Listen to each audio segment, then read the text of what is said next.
Hello everybody and welcome back to the video lecture series on microprocessors and microcontrollers. In our lecture 27 today, we will be talking about different addressing modes available in 8051 and also we shall see few examples and the classifications of different instruction set in 8051. So let us have a brief recap what we have done in the previous lecture. We have talked about the memory organization in 8051. Specifically, there we have seen the RAM and ROM memory structures available in 8051. Obviously, 128 byte of RAM structure is available in 8051 and the 4 kilobyte of ROM memory is available in the conventional 8051 microcontroller. The internal 128 byte of RAM memory again can be seen as classified into three parts. The first part is the register banks of 8051. The second part is your bit addressable area, the address 20H to 2FH, and the addresses 30H till 7F. That is a scratchpad RAM or general purpose RAM memory area. Apart from that one, another 128 byte space can be assumed to be as a RAM part of 8051, where it has all the special function registers of 8051. And after this, we have seen that 4 kilobyte of ROM is available in conventional 8051, which can be addressed as 000H till FFFH. So now let us talk about the addressing modes and instruction set of 8051 in this lecture. Starting with the addressing modes in 8051, we got certain addressing modes. We will be seeing these addressing modes in context with what we have seen about with the addressing modes in 8086. So we got this immediate addressing mode as we got the immediate addressing mode in 8086. Just the syntax difference is there here.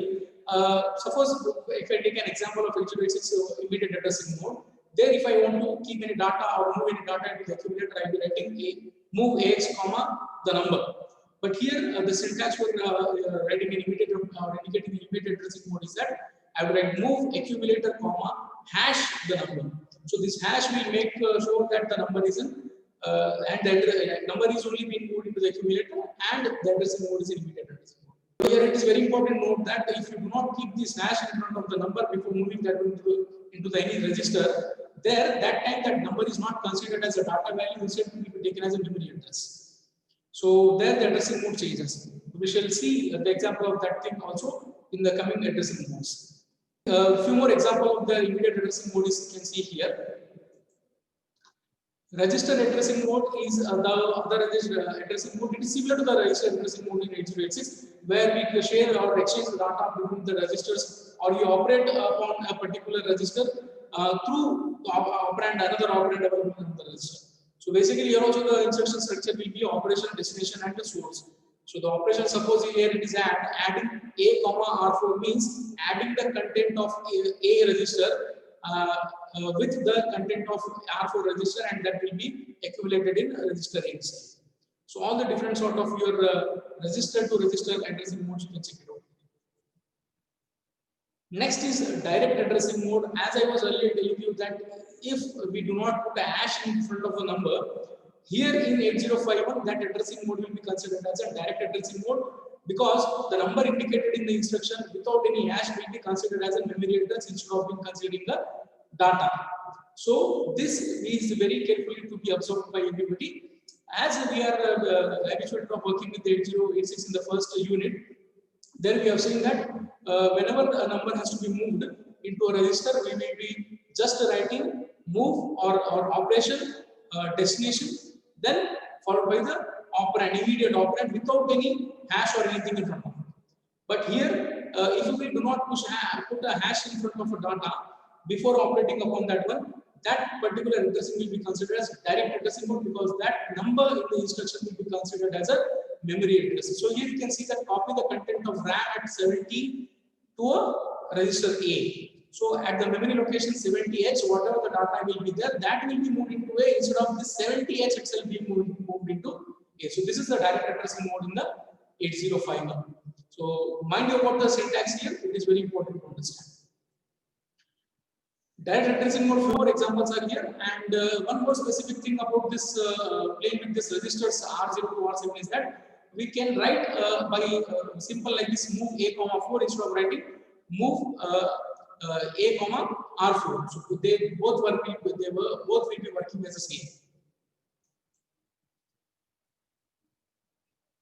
Next addressing is your register indirect addressing. And here you can see that for register indirect addressing, you have to use this @symbol. As we generally used to keep a square brackets around the register or a number to indicate that is in particularly when we put a square brackets around the register in a 8086 addressing, the content of that register to which the square brackets are rounded will be considered as a memory address. From that memory address, the data will be accessed into the instruction. But here in this 8051 register indirect addressing mode, that content of register is a memory address. For that indicating that thing, symbol is used. So for understanding this example here, you can understand. We are first moving some number here, hexadecimal 3C into the R0 register. Now after that one, when I write move @R0, @R0, #3. Now this #3 is an immediate addressing. Immediately we want to move this 3 into some destination. Now here the destination here is written as @R0. So when it is written @R0, instead of that number being moved into R0 itself, the number will be kept into the address which is pointed by R0, which is directed by the R0. So here register indirect addressing shows that now you can see the memory address at the 3C will be loaded with the value 3. So that is this register indirect, and indirect addressing is syntax in 8051 is that we have to put an @ in front of that register to make and as the assembler understand that the register content is a memory address and not the register itself. Next, we see this indexed mode of addressing in this particular 8051. Here, this combination of the accumulator with the DTPR will be used. So, for an example, here, address 4000X is moved into the DTPR, or a number 4000X is moved into the DPTR. Now, DPTR generally holds this address of the memory location, external memory location. Another instruction says that we are moving the 5 into accumulator. Now, after that, when we write move C, move code from an external memory into the accumulator, that time we will be writing move C A, @A plus DPTR. So @A plus DPTR will be making that address, whole address, because @ indicates the address. The whole address will be becoming the content of A plus the content of DPTR will be taken as an address for accessing the code or instruction from that location into the accumulator. So this is how the indexed addressing mode works into the 8051.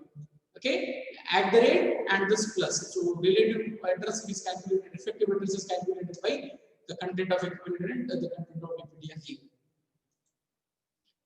Okay, register indexed addressing mode. For the more example, you can see here. That will be about this different addressing modes in 8051. We shall now move to the instruction set of 8051 and see what all instructions we got in 8051. So 8051 instruction set are grouped into these categories 5 indicated here. That is arithmetical operation groups are there, logical instruction group will be there, data transfer group of instructions will be there, Boolean variable manipulation group. This is a specific interesting group to look upon because bit manipulations are extensively used in 8051. So this instruction will be very much useful, handy, and when we program the 8051 in the assembly language. Program branching instruction group will be the another group of instructions to be discussed. We shall discuss one by one this group and see examples of different instructions and their syntax, how they are applicable, what all the addressing modes are. Talking about the arithmetic instruction group first, we got this ADDC. This ADDC is add with carry. It is similar to the add with carry in 8086, which is ADC. Now there we are writing the number ADC for the add with carry in 8086, and here it is ADDC. So ADDC A, direct means here the direct addressing mode can be made into adding the content of the direct address into the accumulator. Similarly, any register can be used and its content can be added into the register with carry. Similarly, similar to this add with carry, we got this add instruction which works exactly same as the previous add with carry, but here only the thing is the carry will not be added to the addition operation. Next to this, we got this instruction SUBB, that is subtract with borrow. It is again similar to the subtract with borrow of 8086. So here also, when the subtraction is taking place between the two of the operands, even the borrow, that is a carry flag, will be also involved into the process of subtraction. Okay. Next we got this INC increment, the same as the increment in 8086. So it will increment the content of that operand by one value. So basically it will be taking the source from that operand itself and add one to that operand, and the destination again will be stored to the same operand, whether it be a accumulator or a direct address or the register or an indirect address like this. Okay, decrement instruction is also there, similar to the increment. Addressing is same allowed here in decrement also. Multiplication and division syntax are a little bit quite interesting here to see. Earlier we have seen in 8086 the multiplication in instruction and division instructions were having only one operand. When we talk about multiplication instruction in 8086, it got only the multiplier operand into that instruction, whereas multiplicand is by default the accumulator. Similarly, in division operation in 8086, the divisor will be indicated in the instruction that the dividend is always the accumulator. But here the syntax is a little bit different. Here you have to put your multiplicand in accumulator and multiplier in B, and you have to write MUL AB. And note that there is no space or any comma in between AB. Similarly, DIV instruction division, the numerator will be stored into the register A, and the denominator, that is the divisor, is stored into a register B, and DIV AB will be dividing the content of A with content of B, and the quotient again of this operation will be stored into register A. DA space A is decimal adjust for the accumulator. So decimal adjust of addition for the accumulator will be done for packed unpacked BCD to packed BCD. Next, we got the second group of instruction set, that is logical operation group. Here we got this AND operation. It is again similar to the A and D AND instruction used in 8086. The only thing is here the mnemonic A and L is used, and all the different addressing it also allows what we have seen for the arithmetic addition, subtraction, what all addressing is allowing. So same way the addressings are applicable for here this also. You can see register addressing mode is there, direct addressing mode is there, register indirect is there, okay, and immediate addressing mode is there. All sort of different addressings are allowed for logical operations also, which is for AND operation. Similar to for the AND operation, we got this OR operation. OR operation indicates ORL. Okay, a bitwise OR will be done whenever we write that. A bitwise operation AND or OR will be done whenever we write that ANL or ORL, or XRL, which performs the XOR operation using the operands. Next, we got a few more logical operation groups, that is CLR, means it will be clearing the content of it. It basically resets the content of a register. CLR will clear the register A, and CPLL will be complementing the content of the register A, bitwise complement will do. Rotate instructions and swap instructions, we got it here. Rotate with carry, rotate left with carry, rotate right with carry. These are all operations can be performed here. Swap, generally swap instruction will be used for swapping between the lower and upper nibbles of that particular register given. So swap A will make the lower nibble of A as an upper nibble of A, and upper nibble content will be made as a lower nibble of the register. Next instruction set group is the data transfer group. Mainly in 8051 we got the three move instructions. One is move, another is move C, and another is move X. So we'll talk about these three. Let us start with talking this MOV instruction, which is similar to the move instruction of 8086. Not much different there. It also supports all sort of different addressings. Okay, all the different addressings are shown. Now, talking about move C and move X. Move C and move X are generally used for accessing the external memory code and external memory data. So move C instructions will be used whenever we wish to move a code instruction from an external memory into the 8051. So move C will be used for that purpose. Basically accessing the external ROM addresses, whereas move X will be used for accessing the external RAM addresses. Okay, you can see here these instructions, whenever they are used, they involve either PC or DPTR for performing that external code or data access. Few more data transfer instructions are there. Push pop instructions similar to what the push pop of 8086 we have seen it. Then exchange instruction is there, which will exchange the data between the two operands. So here what the content of Rn, register R will be the R0 or R1 or R2. That will be moved into the accumulator, and the content of accumulator register there. So instead of XCHG, what we got in 8086, we got XCH in 805. Next, instructions to set the group. As I said, it is very interesting and unique to this 8051 because 8051 is very much extensively Boolean. So Boolean manipulation instructions are very important for us to understand. So clear C will clear the carry flag. It is used for making the carry flag bit as 0. So similar to that one, clear carry flag, we can also clear any bit. All the bit addressable areas of that RAM memory, all the port bits can be cleared by using this clear CLR instruction. Set bit is quite opposite of that clear. Clear will make that bit 0, but set bit will make that bit 1. So set bit carry will make the carry flag as 1, and set bit will make that particular bit of the memory on the port bit as 1. Complement will complement the bit. If it is 0, it will make it 1. If it is 1, it will make it 0. Okay, CPL is for complementing the bit. We come to the last instruction set group of 8051, that is your program branch group. Here we got all the different call of different types of call and jump instructions. A call, L call, okay, return from interrupt, A jump, L jump, S jump.